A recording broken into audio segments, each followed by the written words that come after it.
Hi, and welcome back to my channel. In today's book review, it is for The Italian Daughter by Soraya M. Lane.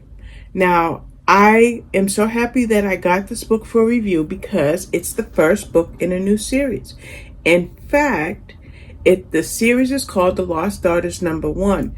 Now, I did look a little bit as to what book number 2 will be about, and I realized that this series focuses on recovering the past of somebody from decades ago. So each story will have its own set of characters and its own conclusion. So in this particular book, our two principal protagonists are Este and Lily. Este is 1946 Italy. Modern day is Lily in London. Now, we're going to talk about Este first. Este was a young girl who was hoping and working super hard to make it to La Scala, an exclusive, elegant ballet company. Her story starts in this book when she was 12 years of age, and we see the relationship she had with her mother. Her mother was demanding, controlling, and, in my opinion, borderline abusive because of all the pressure she put on Este for Este to win the audition that she would be going on. So Este was focused on that, but one day she met a young man named Felix. And remember, she was 12 years of age. Well, Felix was just 14 years of age, and something happened between them that led to a lifetime of heartbreak, sorrow, and even joy. Then if we move to present day and we have Lily, Lily is, I don't know what word I want to use, but she's an excellent winemaker, and she hones her skills by traveling to different vineyards everywhere, and she learns about the soil, the smells, the perfect time for harvest and things of that nature. And she has recently come back from spending a few months in New Zealand at that winery.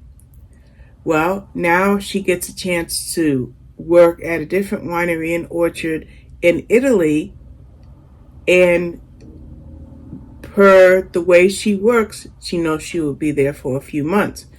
But just before Lily headed off to Italy, or even realized that she was going to be accepted at this particular winery, she finds a note among her grandmother's belongings. Her grandmother has long passed away.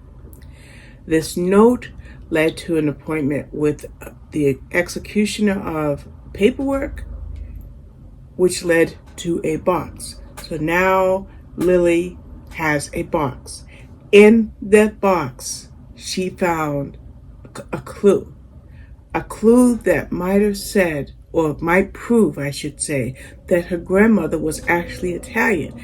And I remember when I was reading this book, Lily is like, oh, that's why my skin is darker and my hair is so dark. And yeah, my grandmother might have been Italian. So she then gets the confirmation that she's going to go to Italy to work at that vineyard. And she's like, okay, great. I can ask questions. I can dig into my grandmother's history. So that gives us the groundwork for Este struggling to try to get to La Scala, and then Lily heading off to Italy to do her job and looking for answers about her grandmother. For Este, the other half of her romantic life as the years progressed was Felix, but for Lily in present day, the son of the owner of the vineyard, Antonio, they hit it off. Of course, it was business, but then slowly but surely, it seemed that something might have been brewing between them. Now, what does 1946 Como, Italy have to do with Lily in present day London? Well, we find out how Este and Lily's stories meet. and we find one of the most beautifully written books I've read in a while. And I say it's beautifully written because, first of all, you have the setting, Como, Italy, the vineyard, just imagining the smell of the grapes, the touch of the soil, the love that people have for this particular industry. And then you have what is a heartbreaking story that Estee, because we see Estee through years, and we have that heartbreak and we have that sorrow, but then there's that hope. So how does that heartbreak and sorrow turn into hope? Well, that's one of the things that makes this book so good, because you want to see how something can turn around. Now, there's something that I learned in this book that sometimes, and I mean, I think I knew this on a basic level, but on a very deep level, that sometimes we make decisions that are very, very difficult decisions for the right reason. And that is one of the things that I got out of The Italian Daughter, is making a heartbreaking decision for the right reason. So that is The Italian Daughter by Soraya M. Lane. I might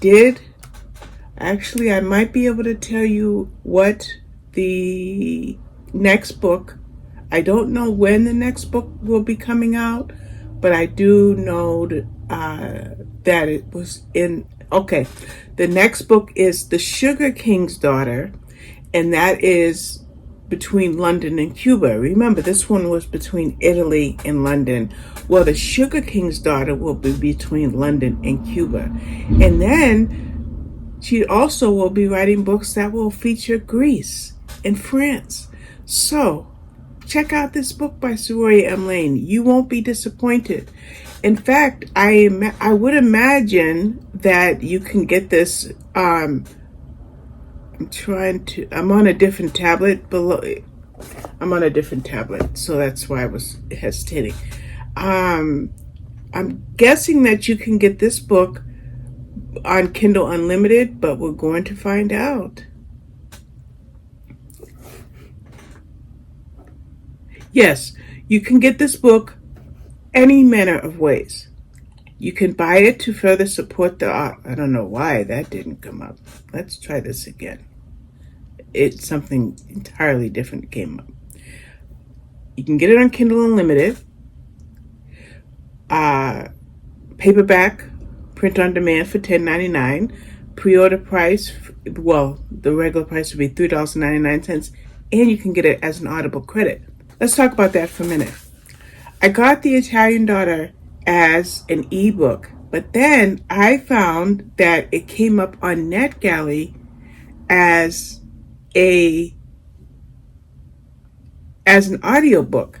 So I want to tell you about who the narrator was and what I thought about it.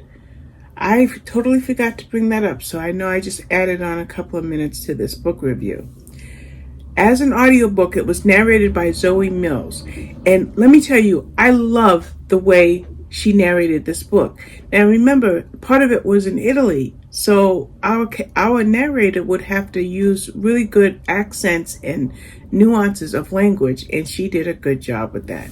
So I just had to throw that in there, because when I'm looking at Amazon and realizing, oh wait, you can also get this as an audiobook, I just wanted to let you know that I got this as an audiobook, and I'm just showing you here. So there we go. And like I said, our narrator was Zoe Mills. So that'll be it for this book review video. I want to thank you for watching, and believe me, I will be back with more. Bye-bye.